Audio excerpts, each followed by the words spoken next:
उत्तर देण्याचं कारण नाही, तुम्हाला सगळ्यांना माहिती आहे आपण कामाशी मतलब ठेवत असतो। महाराष्ट्र राज्याचा सर्वांगीण विकास करणं, त्याच्यामध्ये मोठ्या प्रमाणावर केंद्रीय निधी महाराष्ट्राला कसा मिळेल तो त्या ठिकाणी पाहणं आणि महाराष्ट्रातली जनता समाधानी कशी राहील त्याच्यामध्ये सगळा घटक आला। त्या घटकाला मदत करण्याच्या करता आम्ही अशा प्रकारचा निर्णय घेतला आणि हा निर्णय घेतला असताना जवळपास बहुतेक आमदारांना तो निर्णय मान्य आहे, लोकप्रतिनिधींना मान्य, पक्ष सगळा आमच्या बरोबरच आहे आणि उद्याच्या काळामध्ये राष्ट्रवादी काँग्रेस पक्ष म्हणूनच आम्ही या सरकारमध्ये सामील झालो। पुढे पण तशाच पद्धतीनं कुठल्याही निवडणुका असतील, जिल्हा परिषद असतील, तालुका पंचायत असतील, महानगरपालिका, नगरपालिका, आमदारकी, खासदारकी, तशाच प्रकारे जे पक्षाचं चिन्ह आहे, पक्षाचं नाव आहे, त्याच नावाखाली चिन्हाखाली आम्ही सगळेजण निवडणुका लढवणार आणि त्याच्यातून पक्ष अधिक बळकट करण्याचा प्रयत्न, पक्ष वाढवण्याचा प्रयत्न हा आम्ही त्या निमित्तानं करणार आहोत आणि त्याकरता आम्ही आज मंत्रिमंडळामध्ये समावेश झालेलो आहोत। दुसरं तुम्हाला माहिती असेल मधी नागालँडला पण निवडणुका झालेल्या होत्या, तिथेही पक्षाचे 7 आमदार निवडून आलेले होते।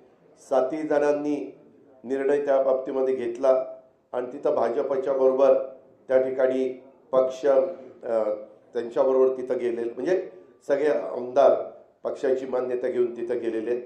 दुसरी गोष्ट, काही जण वेगवेगळ्या प्रकारचे आरोप त्या ठिकाणी करतील, वास्तविक आम्ही 3.5 वर्षापूर्वी जो निर्णय घेतलेला होता त्याही वेळेस शिवसेना, काँग्रेस आणि राष्ट्रवादी काँग्रेस असं तिघांचं सरकार होतं। उद्धव ठाकरे साहेबांच्या नेतृत्वाखाली आम्ही सगळ्यांनी काम केलं।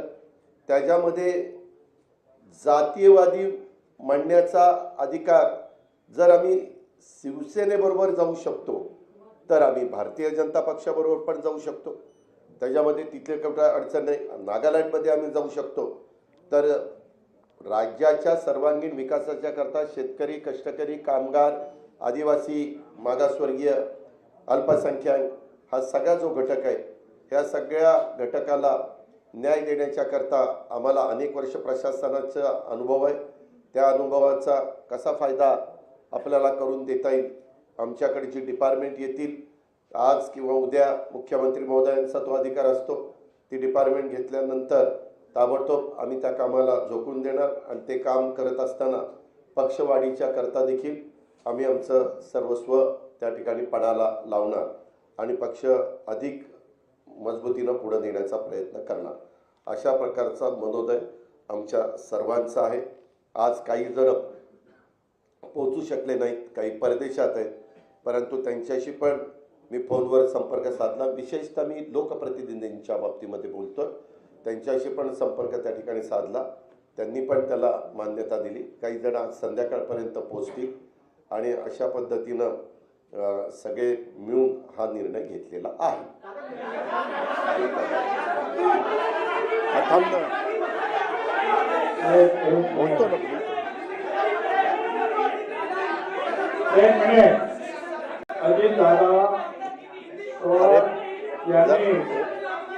अजितदादा पवार उपमुख्यमंत्री यांनी जे आपलं मनोगत आपल्या समोर मांडलेलं आहे ते बताएंगे। त्या मनोगताशी आम्ही सगळे जे आहोत सहमत आहोत। नंबर 1, आम्ही राष्ट्रवादी काँग्रेस पार्टी म्हणूनच ह्या महाराष्ट्र सरकारचा तिसरा घटक म्हणून त्याच्यामध्ये सामील झालेलो आहोत। काही लोकांचा जो आहे गैरसमज आहे की पार्टी सोडली नाही, राष्ट्रवादी काँग्रेस पार्टी म्हणूनच आम्ही सामील झालेलो आहोत। अनेक दिवस जे आहेत तुम्हाला कल्पना आहे की चर्चा चालू होती, त्याच्याबद्दल आता मी काही बोलत नाही की याच्यामध्ये काय काय घडलं ते, परंतु जे आहे जो सगळ्यांनी जो आम्ही निर्णय घेतला की या राज्यामध्ये जर आपल्याला प्रश्न सोडवायचे असेल, शेतकऱ्यांचे प्रश्न आहेत, बेरोजगारांचे प्रश्न आहेत, तर आपल्याला नुसतं भांडण करून चालणार नाही, कुठेतरी आहे आपल्याला पॉझिटिव्हली सकारात्मक काम करणं गरजेचं आहे।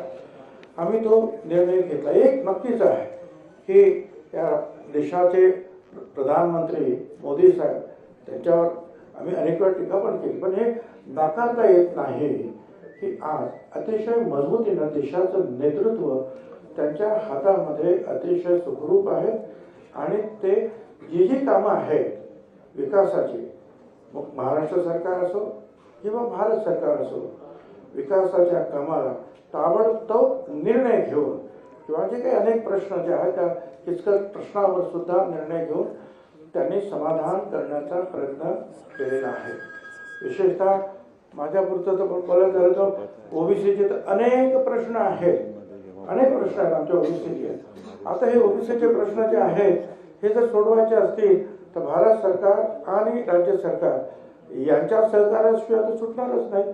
ते करतायत, परंतु आतमध्ये राहून जे आहे ओबीसी समाजाचे सुद्धा अनेक प्रश्न किंवा इतर मागासवर्गीय समाजाचे प्रश्न जे आहेत आम्हाला सोडवता येणार आहे. एक आता जे दादाने सांगितलं की पाटणाला सुद्धा जी काय मीटिंग झाली, आपण पाहतोय कोण याच्यावर रागवतोय, कोण त्याच्यावर रागवतो, हा निघून जातो, तो निघून जातोय, अर्धे येतात अर्धे येत नाहीत. त्यामुळे आपण जे पाहिलं आहे की एकूण या देशामध्ये हे सर्व पक्ष जे विरोधी पक्ष ते तरी कुठे एकत्र येत आहेत. आणि अगदी खरं सांगायचं म्हणजे आमच्या पवार साहेबांनी सुद्धा काही दिवसापूर्वी आम्हाला सांगितलं की देशामध्ये तर मोदी साहेबच येणार आहेत प्रधानमंत्री 24मध्ये सुद्धा. आता जर हे असं जर आहे तर आपण जे आहे एक सकारात्मक विचार घेऊन त्यांच्याबरोबर गेलं पाहिजे आणि आपले जे प्रश्न आहेत, जनतेचे प्रश्न आहेत ते सोडवण्यासाठी आपण सगळ्या सरकारचं मदत घेतली पाहिजे, आपण सरकारला मदत केली पाहिजे. उगाच रस्त्यावर भांडून जे आहेत हे प्रश्न काही सुटणार नाही आहेत. त्याच्यामुळे शासनामध्ये जाऊन जे आहेत हे प्रश्न सोडवण्याचा आमचा प्रयत्न राहणार आहे. बाकी दादाने सांगितलं, लोक आता आरोप करतात की आमचे यांच्यावर केसेस आहेत, कोणतरी बोललं केसेस आहेत म्हणून ते गेले. कोणावर केसेस आहेत? अजितदादावरच केसेस नील केल्या. माझी केस जी आहे महत्त्वाची ती सुटली. अनिल भाईदास त्यांच्यावर केस नाही, तटकरे मॅडमवर केस नाही, धर्मराज बाबाराम केस नाही, दिलीप वळसे पाटील केस नाही, संजय बनसोडे केस नाही. कुणावर केस आहे? हसन मुश्रीफ आहे, पण त्याच्यावर सुद्धा आपण त्यांना पाहतोय की त्यांची केस सुद्धा एवढी चांगली आहे की त्यांना अजिबात अजूनही जे आहे त्यांच्यावर आरोप ठेवून जी कठोर कारवाई आहे ती कारवाई केली नाही कोर्टाने. त्यांना वारंवार जे कोर्ट जे आहे त्या तारखा पुढे ढकलत आहेत. याचं कारणच असं आहे की तेवढं मजबूत असं काही ठोस त्यांच्या विरुद्ध सापडत नाही, हे सुद्धा खरं आहे. म्हणून उगीच काहीतरी कोणीतरी बालंट आमच्यावर लावण्याचा प्रयत्न करू नये. ठीक आहे, आम्ही आमची निर्णय घेतलेला आहे, तुम्ही तुमचं काम करा. आम्ही सरकारमध्ये राहून जनतेचे प्रश्न सोडवण्यासाठी हिंदी दादा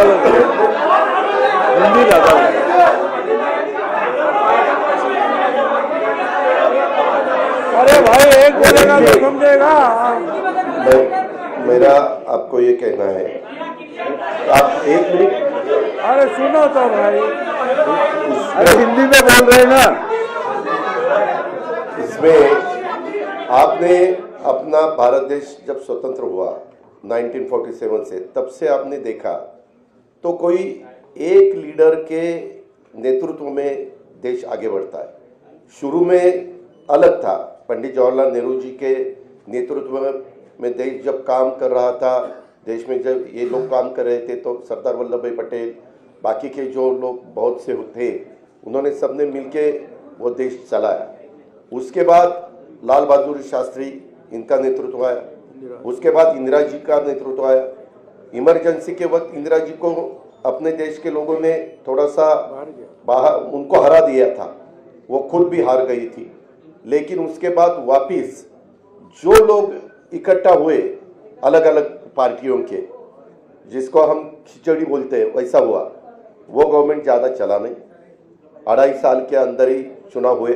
वापिस इंदिरा जी का नेतृत्व में उनका करिश्मा था, उनके नेतृत्व में ही सरकार आई. उसके बाद राजीव गांधी के नेतृत्व में सरकार आई. और ये सब होने के बाद बहुत सालों के बाद मैं भी मेंबर ऑफ पार्लियामेंट बना 91 में, ये भी 91 में, हम साथ साथ. तब एक कांग्रेस थी, कांग्रेस के वे मेंबर ऑफ पार्लियामेंट के नाते हम वहाँ चुनाव जीत के गए थे, तब देखा था बहुत सालों से 1984 के बाद, ठीक तरह से सुनो, 1984 के बाद अपने देश में कोई भी एक ऐसा नेता कि उनके नेतृत्व में देश आगे जा रहा है, ऐसा कभी हुआ नहीं। अलग अलग गुट को एक करके देश को चलाने की कोशिश की गई, लेकिन 9 साल आपने देखे होंगे, उसमें नरेंद्र मोदी साहब का नेतृत्व में आज देश काम कर रहा है। वो बाहर भी पॉपुलर है, यानी अब्रॉड, बाहर अगर कोई भी देश में जाते हैं अपने भारत की तरफ से, तो सब उनको सपोर्ट देते हैं, सब उनको बहुत अच्छा नेतृत्व ऐसे बोलते हैं। और ऐसा होते हुए उनका भी काम चालू है। और ये काम करते वक्त आपने भी देखा वंदे भारत ट्रेन हो या अलग अलग बहुत से कुछ रोड्स हो, नेशनल हाईवे के जो कुछ काम हुआ है या 9-10 साल में, वह जो अगर आपने देखा बाकी की डेवलपमेंट के बारे में, ऐसे सब ठीक तरह से चालू है। और सामने वाले विरोधक वो खुद का खाली अपना अपना स्टेट का देखते हैं, अपने अपने स्टेट का देते हैं। एक कोई मुझे लीडर अपोजिशन में दिखाओ कि वो देश का सोचकर देश में काम कर रहा है, ऐसा कहीं दिखाई नहीं देता। और इतना बड़ा पॉपुलेशन होते हुए हमें सबको ऐसा लगा कि नरेंद्र मोदी साहब के नेतृत्व में ही लोकसभा हो या आगे वाले चुनाव हो, वो सहयोगी पार्टी के नाते, जैसे हम इससे पहले कांग्रेस के साथ जाते थे, बीच में हमने शिवसेना के साथ हम 2.5 साल गए, वैसे अभी आगे विधानसभा हो, लोकसभा हो, लोकल बॉडीज का तो चुनाव वहाँ के डिस्ट्रिक्ट के हमारे कार्यकर्ता सोचेंगे, वहाँ के लीडर सोचेंगे कि क्या करना चाहिए क्या नहीं करना चाहिए। लेकिन स्टेट के और देश के जो चुनाव है उसके बारे में हम साथ साथ जाना चाहते हैं। और इसीलिए महाराष्ट्र के डेवलपमेंट के लिए और देश और मजबूत होना चाहिए और आगे जाना चाहिए। जो कुछ आज थोड़े बहुत प्रॉब्लम होते हुए वो सॉल्व करने के लिए भी सबने एकजुट होके उसका मुकाबला करना चाहिए। इसी माध्यम से हमने सबने मिलके ये डिसीजन लिया है, पार्टी के नाते हमने ये डिसीजन लिया है। और ये होते हुए पूरे विधायक हमारे साथ है, मेंबर ऑफ पार्लियामेंट हमारे साथ है, बाकी के पार्टी के वर्कर हमारे साथ है। इसीलिए आज मैंने डिप्टी चीफ मिनिस्टरशिप का ओथ ली। बाकी के हमारे सीनियर नेता और नया भी कुछ लोगों को हमने आज तक इस गवर्नमेंट में लेडी को प्रतिनिधित्व नहीं था, आगे शायद वो देंगे, लेकिन हमने वो भी सोचा। और यंग जनरेशन को भी हमने कैबिनेट मिनिस्टर के नाते, जैसे पहले मुझे याद है भुजबल साहब के नेतृत्व में हमने जब 99 में चुनाव लड़ा था, तब हम यंग थे, मैं आर पाटिल, दिलीप वळसे पाटिल, जयंत पाटिल, हम सुनील तटकरे, हम सब ये लोगों को मौका मिला था। अभी वैसा ही संजय बनसोड़े हो या अपना आदित्य तटकरे हो या अनिल भाईदास पाटिल हो, ऐसे अलग अलग नए लोगों को भी हमने उसमें शामिल किया गया है। और उसमें ट्राइबल को भी प्रतिनिधित्व मिलना चाहिए, शेड्यूल कास्ट को भी प्रतिनिधित्व मिलना चाहिए, माइनॉरिटी को भी प्रतिनिधित्व मिलना चाहिए, लेडीज को भी प्रतिनिधित्व मिलना चाहिए। ऐसा सब सोचकर और ओबीसी को भी प्रतिनिधित्व ज्यादा मिलना चाहिए, ऐसा सब सोचकर हमने ये मिनिस्ट्री में मौका दिया है। और आगे भी जो हम जब बात सीएम साहब के साथ करेंगे, बाकी डीसीएम साहब साथ के करेंगे, बैठेंगे, तो बाकी के भी लोगों को और मौका देने की हमारी कोशिश रहेगी।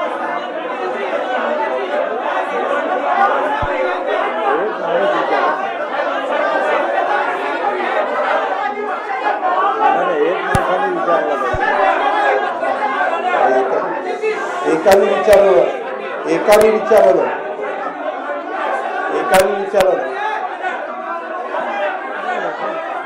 तो मग तुम्ही एकाने विचारा, मी विनंती करतो, मैंने जो कुछ कहा है वो सबके आपके सामने रखा.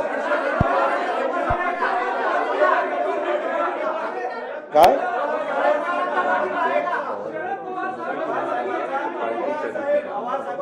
उसकी नाराजगी दूर करेंगे भाई. क्या अरे एक आदमी पूछो ना. अरे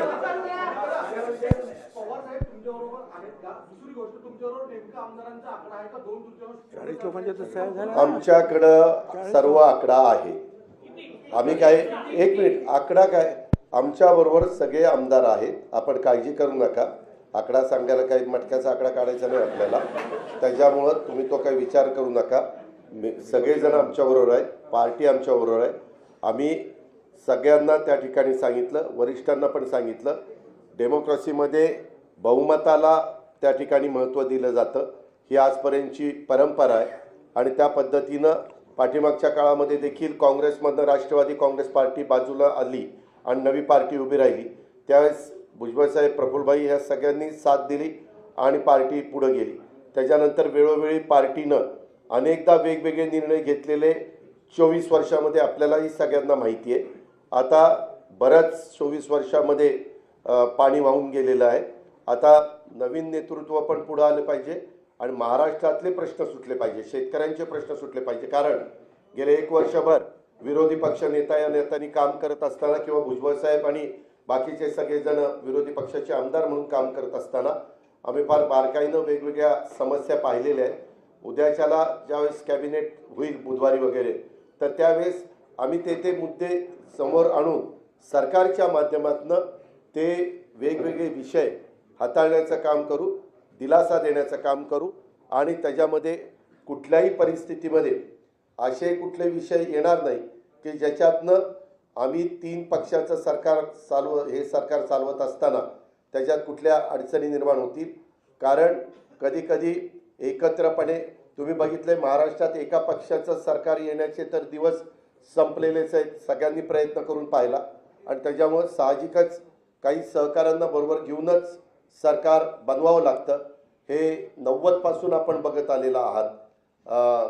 म्हणजे भाजप शिवसेनेचं सरकार असेल मागं किंवा 90चं पवारसाहेबांचं सरकार असेल, सुधाकर नायकांच्या सरकारमध्ये हे होते, मी राज्यमंत्री होतो आणि त्याच्यानंतर अनेक म्हणजे सुरुवातीच्या काळामध्ये विलासराव देशमुखांचं आणि भुजबळ साहेबांचं सरकार, त्याच्यानंतरच्या काळामध्ये सुशीलकुमार शिंदे, विजयसिंह मोहिते पाटलांचं सरकार, त्याच्यानंतरच्या काळामध्ये अशोक चव्हाण साहेब आणि आर पाटलांचं सरकार, अशा प्रकारे अनेक सरकारं आली आणि त्याच्यामध्ये आम्ही पृथ्वीराज चव्हाण साहेब आणि आमचं सरकार, आम्ही सगळ्यांनी त्याच्यामध्ये काम करण्याचा प्रयत्न केला.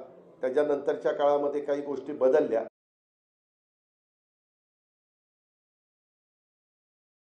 अरे कृष्णा, अरे ये आपकी उंगली ये स्किप बटन पे क्या कर रही है? अरे इसको हटा लो. अरे 2 मीठी बातें बोलनी है हमें तो आपसे. सबसे पहले